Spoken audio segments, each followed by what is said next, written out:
What's up, everybody? It's your girl Q1, and I am back with another episode. And just like that, season 4, episode 6, silent mode. Y'all make sure you like, comment, and subscribe to my channel. Click the notification bell button so you can be updated on every video that I drop. Y'all make sure we are liking the videos so we can stay in the algorithm of things. Thank you. Anyway, so let's go ahead and get into it. Anyway, the episode starts with Carrie. She's eating at Duncan's house. They're downstairs eating. He fed her some mutton stew. And she said she's never had mutton stew. I think it was an acquired taste. She really didn't like it. But they were supposed to go out to eat. But because it was raining, they decided, he just decided to cook for her. And so while they're down there, he asked, I really need you to read my first chapter. And she was like, okay, well, if you can read the first chapter of my book. So they both agreed. So in the next scene, Carrie's on the phone with Aiden, and she tells him Duncan fed her mutton stew, and she said it was nasty, and so now she has acid reflux. And so Aiden was like, well, who is Duncan? She was like, I told you that was my downstairs neighbor. So Aiden then tells her, I'm coming into town because Wyatt is going to be at a wilderness camp or whatever for a week. We checked it out. We thought it was good for him. And this is what Wyatt needs. Wyatt needs Jesus, a therapist, and an ass whooping. Okay? Anyway, Miranda wakes up in Joy's bed. And as she opened her eyes, the dogs are looking at her like... And then she gets a text from Seema, an email from Seema. Seema found a nice apartment for her. She was just swiping through. She thought it was really nice. And so she's gonna go meet Seema to look at the apartment. And now Miranda wants Joy to meet Brady. And so Joy was like, okay. She agreed. So in the next scene, we see Charlotte. She's going into this cancer center. But before she goes into the cancer center, this lady named Bitsy comes out of the cancer center. And Bitsy was like, oh my God. Some people just have zero awareness. Zero awareness, zero compassion, zero bedside manner, all of it. And so Bitsy was like, so you know anybody? Hi, Charlotte. Do you know anybody who has the big seat? And Charlotte lied and said no, that she was going to volunteer. So Bitsy was like, well, I want to volunteer. Charlotte was like, well, no, they don't need too many people. They just need one or two. So she was like, okay. And then she left. So Seema has to part ways with her driver. Y'all, she's sitting in the car listening to this song by Diana Ross. And so she gets out the car. And because Seema isn't making a lot of money. She's not making any money because she's still trying to get her thing off the ground. Now, I really thought, even with Seema doing this, I thought she had money. And so she meets Miranda at the apartment. She shows Miranda the apartment. Miranda loves the apartment. However, they want more money over the asking price. And so Miranda was like, no, I'm not paying them more money because I already feel like the market for home buying is ridiculous anyway. So Seema was like, well, I can't really find anything. She said, I'm going to look somewhere else. Seema was like, I'm going to look somewhere else for you. And they just kind of let it go from there. So we get to Harry and Charlotte. And so Charlotte wants Harry to do the chemo. Harry says he wants to have surgery because he weighed out the options. He was like, so you want me to have chemo with the possible side effects of ED, the possible side effects of something else. And Charlotte reminds him that it's possible. It just may or may not happen. Harry doesn't want to take that chance. So Harry was like, hey, just let me do the surgery so they can take it out and we can just go from there. So in the next scene, Lisa and Marion are working on her project. Chauncey keeps calling her and she was like, oh my God, he keeps calling me. And, she thought that it would, because normal, typical Lisa, anytime it's Chauncey, it's something she has to do for Herbert. or whatever Herbert have going on. So she put the phone on silent so she won't be disturbed. And so we get to the next scene. Aiden arrives to Carrie's house, and he was throwing pebbles like he used to do on the Sex in the City whenever he wanted her attention. Well, it turns out that her glass is very, it's sensitive, I guess, if you will. So when he threw the pebble, it broke her glass. And so he noticed that he comes in the house and he picks up the glass, and he was cussing, and he just seemed like he had something on his mind. And so he noticed she's not wearing shoes, so he told her to put up some shoes, and she told him why, she doesn't wear any shoes. So Aiden tells Carrie, Wyatt didn't want to, he get to the gate of the plane and decides he didn't want to go to the camp. The way I would have smacked the piss out of Wyatt on board that plane, I would have smacked him so hard, he would have been at the back seat of the plane from the gate. Okay? Wyatt pisses me off. Okay? Children like that pisses me off. Okay? I'm sorry, y'all. Not y'all children, but the children on this show. Okay? When I say that, I mean Wyatt. All right? So, I just can't with Aiden because it's always something as it pertains to Wyatt. So, in the next scene, Lisa is talking to Marion. We actually found out Marion was married. Well, sir, we didn't know you was married. He was like, I don't like to mix business with pleasure. Sir, ain't nobody mixing nothing with nothing. Where is your ring? You don't have a ring. Okay? And I bet he do that all the time. So Herbert stopped by the office because she wasn't picking up the phone.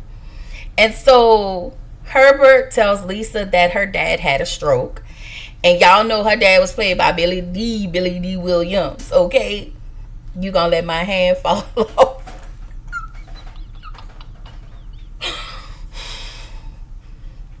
Listen. If I was alive then, the way how Marla Gibbs loved Billy D. Williams, y'all know when she was on 227? I mean, not 227. Was it 227 or the Jeffersons? No, the Jeffersons.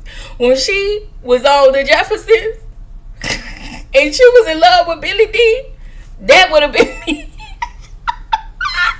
You just gonna let my hand fall off? No, I'm not. Okay? Sorry. Anyway, so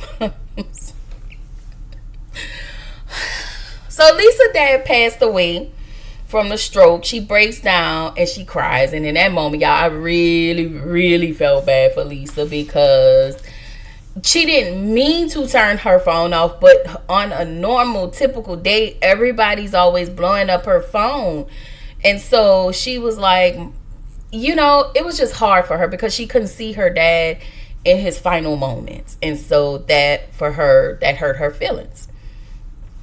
So Lisa calls Charlotte and tells her that her dad passed away.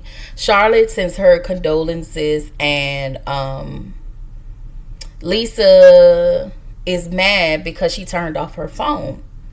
She also, while she's sitting at home, and Charlotte really affirmed her in that moment, and Charlotte, she affirmed her, and she just gave her some sisterly counseling and just try to make her feel better about the situation. So she receives an email from Lucille for her dad's homegoing service. Keep in mind, she just found out her dad passed away today. And Lisa is pissed at this moment. Lucille is her dad's person, and that has been her dad's person for about 20 years. Now, the way Lucille said it was like she was a caregiver, but then Lucille was his caregiver, and not Lucille's person. But when she talked to Lucille, we find out that was her person. So Charlotte tries to have a conversation with Harry, and reassure, and Harry is watching baseball. And so she's now taking Lisa's situation and trying to make it hers. And so Harry was like, listen, I'm so sorry that she lost her dad, but I'm going to be okay. And Charlotte was like, well, that's the same thing they told Lisa's dad, that he was fine and then he had a stroke and passed. So Harry was like, I am fine. I am going to be fine. You cannot take this on and make this my situation. And I think that's what Charlotte tried to do. Anyway, Aiden is up because he wants to find a glass window. He found a glass door. So he found a glass door in Pennsylvania and he wants to fix it. He wants to drive to Pennsylvania, 2 hours away, to go pick up the glass door, and he wants her to come with. And she was like, no, I got a Tiffany event. I can't come. So Charlotte and Carrie go to their Tiffany event. They haven't, Carrie tells Charlotte she haven't seen Aiden in 2 months, and they didn't have sex last night because he was up all night trying to find a door. I was like, what are you hiding? Like, why you don't want to sleep with this lady? Why are you so... He was doing too much for me. Just made me think that he had something else going on. So Charlotte tells Carrie about Lisa's dad, and Charlotte starts to cry. And I think coupled with the situation with Harry, she can't tell anybody, and now she feels bad for Lisa.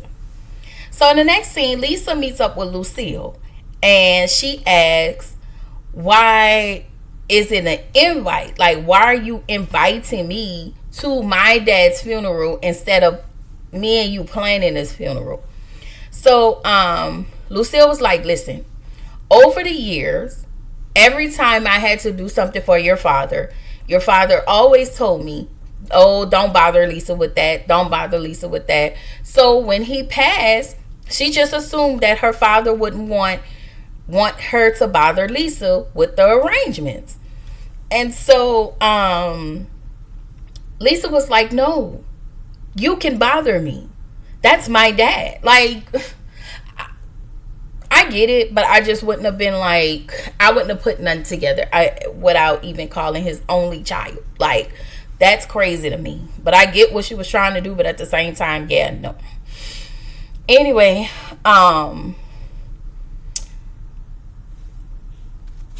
sorry.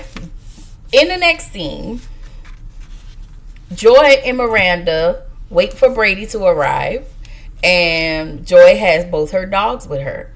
So Joy said when it comes to children, she's always on the fence. But Joy, she has a grown son. Anyway, I just wanted to throw that out there. But now Brady shows up, and he is really liked by the dogs, and he really enjoyed the dogs. And so that kind of made her change her mind. So she was like, she leans over to tell Miranda, I'm on the fence. And so y'all know Miranda was happy to hear about that. I would like Miranda to be in a steady relationship. Okay? I know that she had been in a long-term relationship with Steve. But now, I need her to be in something, have her and Joy have something good and enjoy each other, So in the next, we're back over at Lisa and Lucille. Lisa tells Lucille, listen, I want something simple and respectful, nothing theatrical. So Lucille wants to have his funeral at his theater. So her daddy owned a theater, and we did all kinds of plays and everything, there. So she was like, okay. So Carrie comes home, and we see that Aiden purchased a couple of doors, little window doors or whatever, and then we found out this mother slept with Kathy.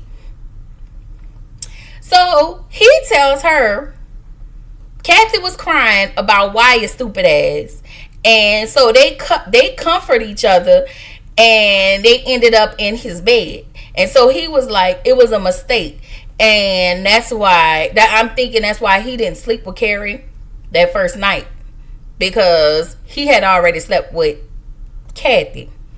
So Aiden apologizes for betraying her, and she was like, she didn't agree to not sleeping with other people. I was like,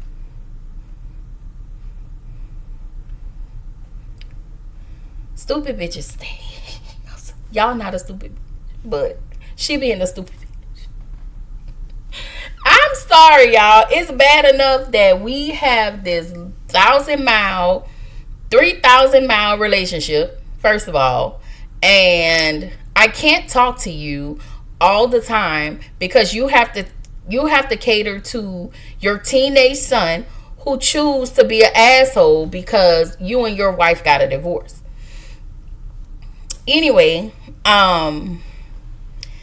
she says she understands and she don't want to sleep with other people, but she want to understand why. And then they then proceed to have sex, and I was like,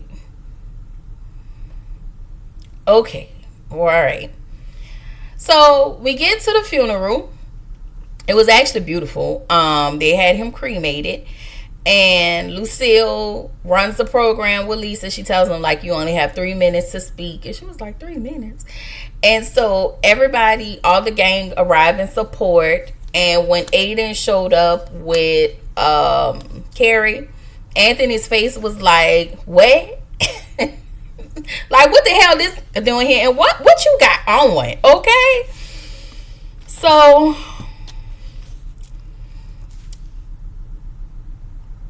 Miranda tells go ahead and tell Seema as they're arriving in the, heading to their seats, that she wants the apartment. And Seema was like, well, what made you change your mind? And so Miranda was like, I'm just good with it. So Seema was like, all right, I'll get the paper, get everything started. So child, Lucille put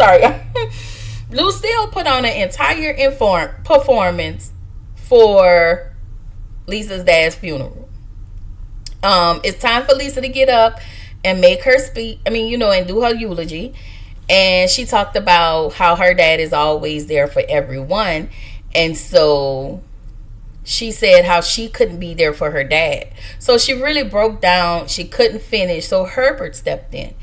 And so Herbert was like, 22 years, I had to come to a whole bunch of, stage plays and shows. And, so he make everybody laugh. And the eulogy was really thoughtful. It came really from the heart. So y'all know Herbert's mom always have some slick and slide to say.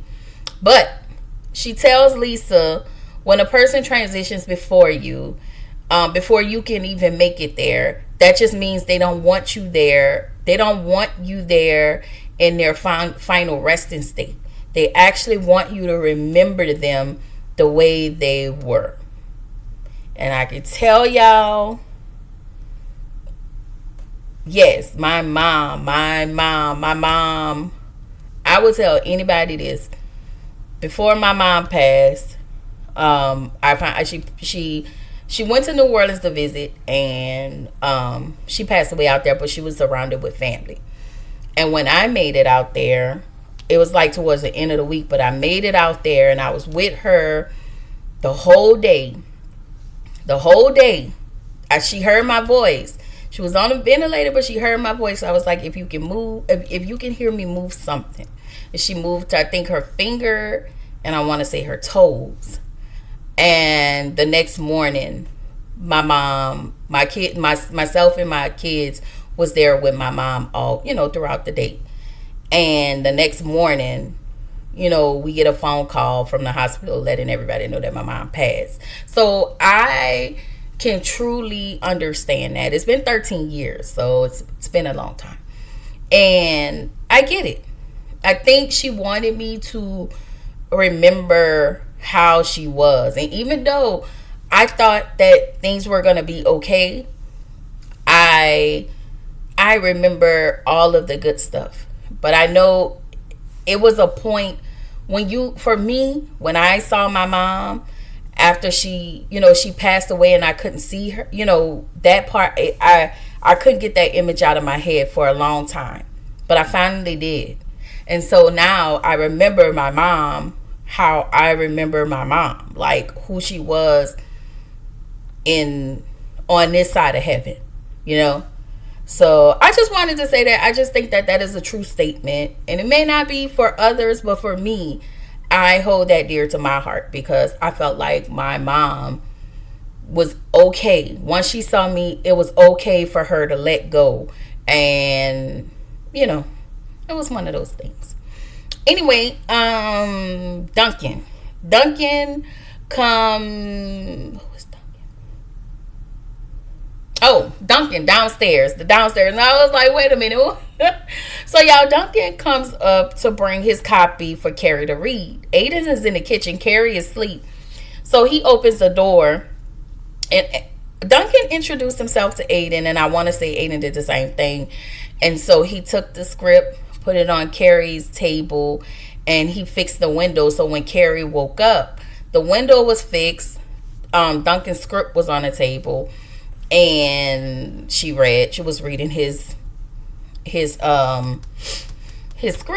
I mean, yeah, his chapter, his first chapter. So later, Carrie goes into the pharmacy, or it looks like a Walgreens, a neighborhood Walgreens or whatever. And she sees Charlotte in the section where the incontinent things were located. Incontinent, I think that's what they call it. And she was getting it for Harry, because y'all know Harry was was peeing on himself just because he didn't realize he had prostate cancer. And so she finally tells Carrie that Harry has prostate cancer, and she was like, "You please do not tell anybody. You cannot tell anybody." Carrie promises not to tell anyone, and Charlotte breaks down and cries. And I feel like in that moment, that's what she needed. That's what she needed. She needed to just break and cry. And y'all, my heart went out to Charlotte, because that's a lot to have to hold in and not be able to tell somebody. So, but she promised Harry, and y'all know Carrie is like a vault. She's not gonna say anything. And so this where the episode ended. It's really good, y'all. I'm still gonna stick to my guns and say that Carrie eventually is going to let Aiden go. I hope so. Anyway, I will catch y'all in the next one. I have one more video to drop, and that is Divorce Sisters. Y'all, we got to talk about that. So y'all just come on back, because I will see y'all in the next one. Bye.